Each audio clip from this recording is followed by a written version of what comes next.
علی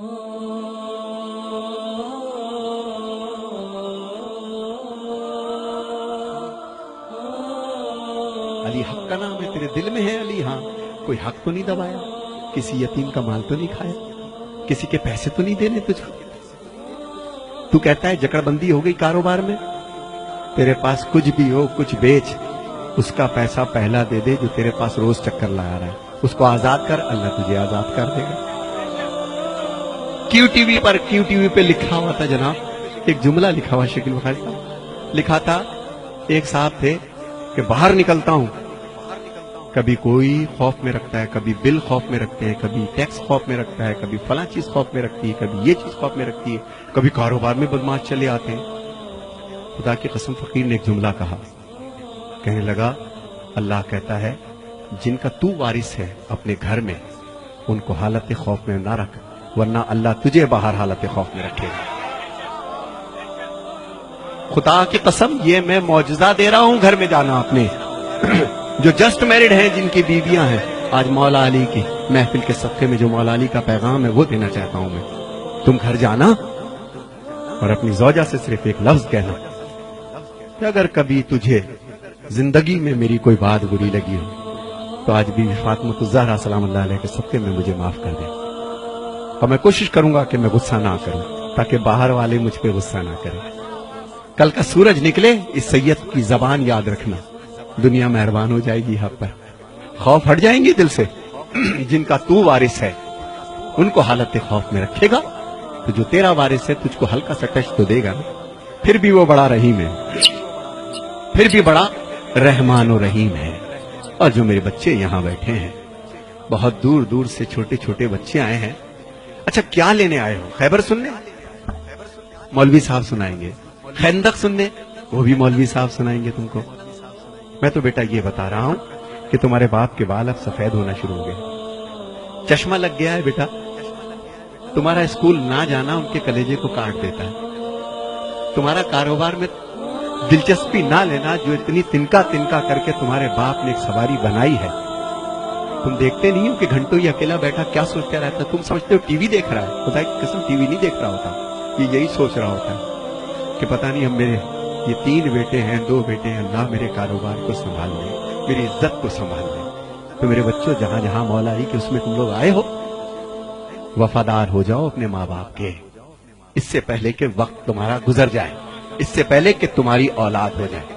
ہائے ہائے ہائے، مزہ تو اس مجلس حسین مولوی صاحب، مزہ تو مجلس حسین کا جب ہے، فقیر کہتا ہے کہ مجلس ختم ہو 250 بچے اپنے باپ کی جوتیاں لے کے کھڑے ہو۔ یہ ہے درس، 10 مجلسوں کا وہ مزہ نہیں، وہ اثر نہیں، صرف مجلس ختم ہو۔ میں نے اپنی آنکھ سے دیکھا، میرا باپ دنیا سے چلا گیا، جب دنیا سے چلا گیا تو میری ماں نے جائیداد رکھی، آؤ اپنے باپ کی جائیداد بیٹو، بین الاقوامی شہرت یافتہ ہو، دنیا میں تمہیں سب جانتے ہیں ندیم سرور، آؤ اپنے باپ کی جائیداد بانٹ لو۔ ہم 6 بہن بھائی بیٹھ گئے۔ میرے باپ کی جائیداد کیا تھی پتہ ہے؟ 6 جوڑے پوری زندگی کے، ایک ٹین کا بکس، غریب نہیں تھا حالانکہ، 2 ایک جوتا، ایک چپل، ایک چشمہ، 7-8 انگوٹھیاں، ایک ٹوپی، ایک جانماز، یہ جائیداد تھی ندیم سرور کے باپ کی۔ مگر اسی ندیم سرور کے باپ کو ایک دفعہ میں نے دیکھا، بتاتے کسی کو نہیں تھے کہ میں باپ ہوں ندیم سرور کا، اتنے سادہ تھے، رش میں کچل گئے، چشمہ وہ جا کے پڑا، کسی نے پیچھے سے اٹھا رہے تھے، کسی نے دھکا دیا، پیشانی زخمی ہو گئی، میں تڑپ گیا، خدا کے قسم تڑپ کے گیا ابا۔ میں نے کہا ابو یہ کیا ہو گیا؟ ارے نہیں میرا بچہ، ہائے ہائے، جس نے مجھے چلنا سکھایا، جس نے مجھے بولنا سکھایا، جس نے میری ناپاکی کو برداشت کیا، 10 بار میرے سوال کے جواب کو دیا، یہی تمہارے باپ جو بیٹھے ہیں، انہوں نے تمہیں چلنا سکھایا میرے بچوں، انہوں نے تمہیں بولنا سکھایا۔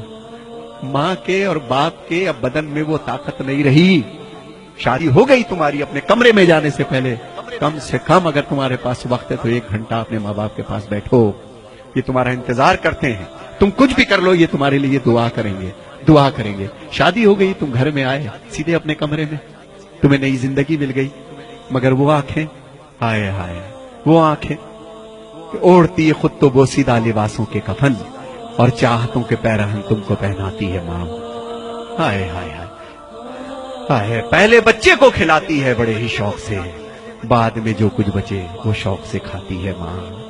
اور پیار کہتے ہیں کسی اور مانتا کیا چیز ہے, کوئی ان بچوں سے پوچھے جن کی مر جاتی ہے ماں.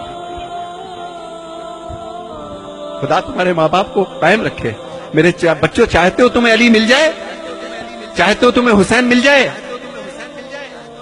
وہ بی بی سرکار حسین کی ماں ہے. کس کو چلا ہے من تو منانے؟ ہے تیرے پاس اتنا بڑا کردار کہ تو حسین کی ماں کو منا لے؟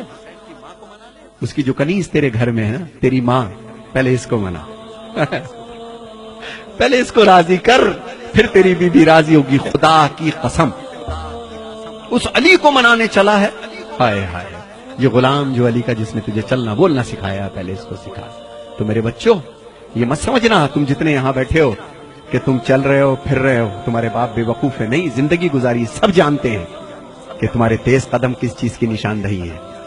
تمہارا اٹھنا بیٹھنا, کیا سوچ رہے ہو, کیا باتیں کرتے ہو, ان بچوں تمہارے ماں باپ کو سب پتا ہے. لیکن ان کو کبھی کبھی خوف ہو جاتا ہے کہ بچہ بڑا ہو چلا ہے, کہیں بدتمیزی نہ کر جائے. تو میرے بچوں, جنہوں نے تمہیں پال پوس کر کے جوان کیا ہے, آج اپنے باپ کا کاروبار دیکھو. اور وہ بچیاں جو اپنے بھر کے انتظار میں ہیں, میرا بیٹا بیٹیوں جوان ہو رہی ہو, ایک بات ذہن میں یاد رکھنا کہ جو ماں باپ تمہاری زندگی کا فیصلہ کریں وہ گویا بی بی فاطمہ الزہرا نے فیصلہ کیا ہے تم لوگوں کا. اور میری بہنوں کے لیے ایک پیغام ہے. اے میری بہنوں, جب تک تمہارے سر ڈھکے ہیں اس وقت تک ہمارے سر اٹھے ہیں. میرے حسینیوں, یہی بات ہے کہ نہیں ہے؟ جب تک ہماری بہنوں کے سر ڈھکے ہیں, جب تک تمہارے کردار سلامت ہیں, جب تک تمہارے, بے شک تم کالج جاؤ, یونیورسٹی جاؤ, جو چاہے کام کرو, کردار کے ساتھ لگے کہ علی والی ہو. جب چلو تو لگے کہ کسی علی والے کی بہن ہو, کسی کی بیوی ہو, کسی کی ماں ہو, کسی کی زوجہ ہو. یہی میرا ایک پیغام ہے آج کے مولا علی کا. مولا علی کا غم کیا ہے میں اس کو بھی پیش کروں گا, مگر میرے بچوں, جی اب جو میرے بچے یہاں بیٹھے ہیں, 2 شعر میں پڑھوں گا صرف تنہائی پر, کہ میرے بچوں جتنی تمہاری تنہائی پاک ہوگی, جب تنہا ہوا کرو تو ایک چیز پڑھا کرو, سورہ الحمد کی تلاوت کیا کرو. کیا سورہ, میں زیادہ بول رہا ہوں, آپ بور نہ ہوئیے گا, لیکن یہ میری اماں کی باتیں ہیں, یہ میری امی کی باتیں ہیں جنہوں نے بچپن سے سکھائیں, اور میں اب بچوں تک وہ چیز میں پہنچانا چاہتا ہوں, بچوں تک پہنچنا چاہتا ہوں. تو میرے بچوں یاد رکھنا, اب جو میں کلام پڑھ رہا ہوں, جس وقت تمہیں کوئی نہیں دیکھ رہا ہوتا, مت سمجھنا کہ تمہارے ماں باپ سمجھتے نہیں تم کو کہ تم اس وقت بھی کیا کر رہے ہو. جب تم تنہا ہو تو اہدنا الصراط المستقیم سورہ الحمد کی تلاوت کیا کرو. اور جو مومن و مومنات یہاں بیٹھے ہیں, جس ذہنی اور جسمانی پریشانی میں ہو, شب جمعہ میں یا کسی بھی رات میں, بعد نماز یا شب میں, وضو کر کے 70 مرتبہ سورہ الحمد پڑھیے بسم اللہ کے ساتھ. معصومین فرماتے ہیں کہ عجب نہیں ہے کہ مردہ زندہ ہو جائے. دوبارہ نہیں بتاؤں گا. اور ایک چیز, اگر کوئی بہت بڑی پریشانی ہے تو 10 تسبیح اللہ الصمد, اللہ الصمد, 3 صلوات پڑھ کے اللہ الصمد, اللہ الصمد, اللہ الصمد. تیسرا سورج نکلے گا اور تمہاری مشکل حل ہو جائے گی انشاءاللہ. ایک شخص تھا جس کو پھانسی کی سزا ہو گئی تھی, اس نے قید خانے سے کسی کو پیغام بھیجا تھا. کسی آیت اللہ نے اس کو پرچے پہ لکھ کر کے دیا کہ تو بے گناہ ہے, اور ہو سکتا ہے کسی زیادتی کی بنا پر یہ پریشانی دیکھ رہا ہو, کسی کو پریشان کیا ہو, کسی کا دل دکھایا ہو تو نے, تو اللہ الصمد کی تسبیح کر روزانہ 10 دفعہ.